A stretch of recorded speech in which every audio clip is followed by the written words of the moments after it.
Hello students, आज chapter 6 में perimeter and area के एरिया सेक्शन को हम इस वीडियो में कवर करने वाले हैं। एरिया का मतलब मैं आपको पहले ही बता चुकी हूँ। जैसे ये कोई फिगर है, ये है एक फिगर या ये शेप है, इसमें और इसमें क्या डिफरेंस है? ये है रेक्टेंगल और ये है एक स्क्वायर। रेक्टेंगल में सारी साइड्स इक्वल नहीं होती हैं और स्क्वायर में ऑल साइड्स आर इक्वल।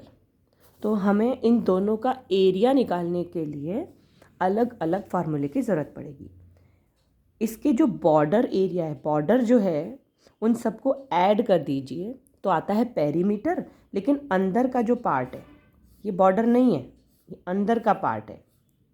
ठीक है, जैसे हम इसको ऐसे समझ सकते हैं, एक लैंड है, इस लैंड के चारों तरफ एक बाउंड्री हो रखी है और इस बाउंड्री को हम बोलेंगे पेरीमीटर। लेकिन अंदर जहाँ पर हम कुछ कंस्ट्रक्शन करेंगे या कोई आप गार्डन बनाएंगे तो अंदर बनता है, तो अंदर वाला होता है एरिया।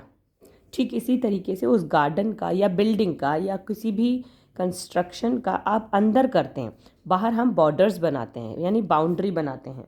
इसी तरीके से इस शेप के अंदर का पूरा लैंड होती है, उसको हम इस तरीके से समझ सकते हैं कि अंदर की जो लैंड है जिस पे कंस्ट्रक्शन होगा उसे हम एरिया बोलेंगे। इसी तरीके से कोई लैंड है या कोई पेपर है या कोई भी इस तरह का शेप है, उसके अंदर वाला पार्ट जिसके ऊपर हम कुछ एरिया, जिसके अंदर हम कुछ लिख रहे हैं या ड्राइंग बना रहे हैं या कुछ कंस्ट्रक्शन कर रहे हैं, तो अंदर वाली स्पेस को हम कहते हैं एरिया।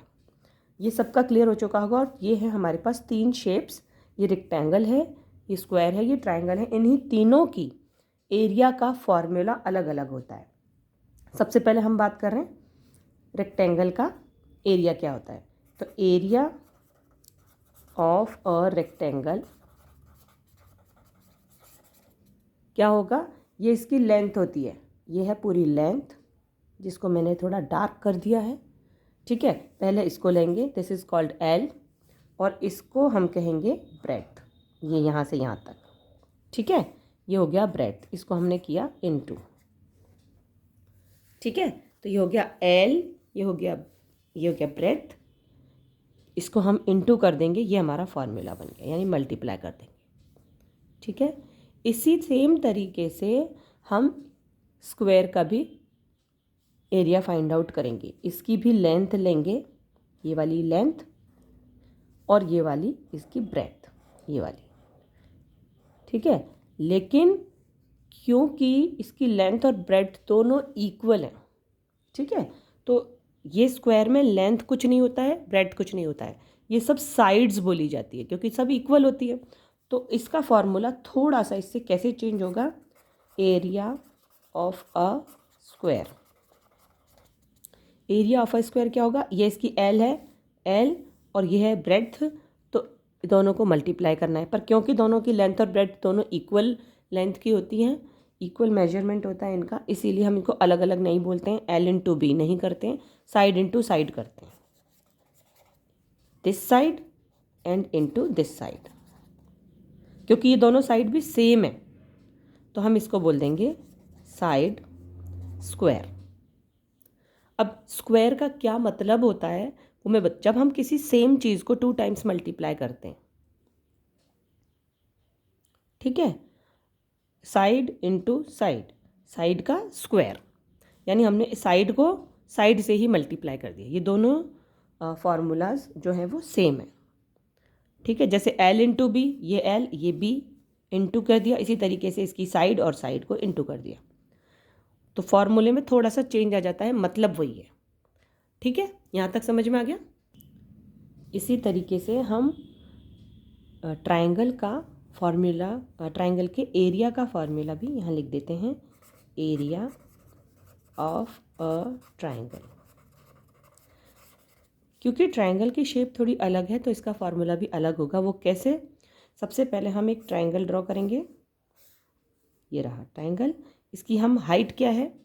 इसकी हाइट क्या है, ये इसका बेस है, पहले तो हम ये देखेंगे, ये इसका बेस है और यहाँ से एक ये इसकी हाइट है, ये इसकी साइड है। This is a single side of a triangle, of this triangle. This is also a side, this is also a side. 3 sides हैं, पर इसकी हाइट कितनी है, हाइट यहाँ से नापी जाती है। इसका जो पीक पॉइंट है इस यहाँ से और उसके बेस को टच करनी चाहिए। तो ट्राइंगल का एक बेस लिया हमने और एक इसकी हाइट ले ली, ये दोनों चीज़ें हमारे काम आती हैं। This is called base and this is called height, यहाँ से और यहाँ तक। फॉर्मूला कैसे बनेगा, हाफ, हाफ मतलब 1/2, 1/2 multiplied by this is the base and this is the height. ठीक है, हाइट इनटू बेस, ये रहा बेस। एरिया का मतलब भी ये होता है कि हमने फुल एरिया कवर किया। हाइट से हमारा यहाँ तक का एरिया कवर हो रहा है, बेस से हमारा बेस वाला एरिया कवर हो रहा है। तो half of the base into height, क्योंकि हमारे पास लेंथ होती है सेंटीमीटर या मीटर या किलोमीटर में, इसी तरीके से बेस भी हमारा सेंटीमीटर, किलोमीटर या मीटर में होता है। 2 बार हम मीटर को 2 बार मल्टीप्लाई करते हैं तो इसका जो यूनिट आएगा वो स्क्वायर में आएगा, यानी 2 टाइम्स, हमने 2 टाइम्स सेंटीमीटर को मल्टीप्लाई किया। यहाँ भी हमने 2 टाइम्स सेंटीमीटर या मीटर इनको मल्टीप्लाई किया। यहाँ भी हम 2 टाइम्स, हाइट भी सेंटीमीटर या मीटर में होती है और बेस भी हमारा मीटर या सेंटीमीटर में होता है। 2 टाइम्स हम 2 यूनिट्स को मल्टीप्लाई कर रहे हैं, तो हमारा जो आंसर आएगा वो सेंटीमीटर, मीटर या किलोमीटर में आंसर आएगा। तो हमारा आंसर होगा सेंटीमीटर स्क्वायर, मीटर स्क्वायर या kilometre square, as per the unit given in the question. वो हम इस तरीके से उस आंसर को, एरिया जो होता है वो हमेशा स्क्वायर में डिनोट किया जाता है। क्यों किया जाता है, क्योंकि हम 2 टाइम्स मल्टीप्लिकेशन कर रहे हैं लेंथ का, कोई सी भी लेंथ हमें दे दी, हम उनका 2 टाइम्स मल्टीप्लाई कर रहे हैं, इसीलिए 2 टाइम्स यहाँ पर स्क्वायर लगाना ज़रूरी है। इसका मतलब ही यह है कि आपने कोई भी 2 यूनिट सेंटीमीटर वाली उसको 2 टाइम्स मल्टीप्लाई किया था, इसमें भी 2 टाइम्स हमने मीटर को मल्टीप्लाई किया, इसमें भी, तो ये किलोमीटर, इसमें हमें ये सब इसका यूनिट्स को ध्यान में रखते हुए अपने क्वेश्चन सॉल्व करने पड़ेंगे एरिया फाइंड आउट करते समय। जब हम एरिया फाइंड आउट करेंगे उस वक्त हमें ये चीज़ याद रखनी है, हम केवल सेंटीमीटर लिखकर आंसर नहीं छोड़ेंगे, वो पेरीमीटर में होता था। ठीक है, कोशिश कीजिएगा इन सभी फार्मूलाज को लर्न करने की। मिलते हैं नेक्स्ट वीडियो में। Thank you.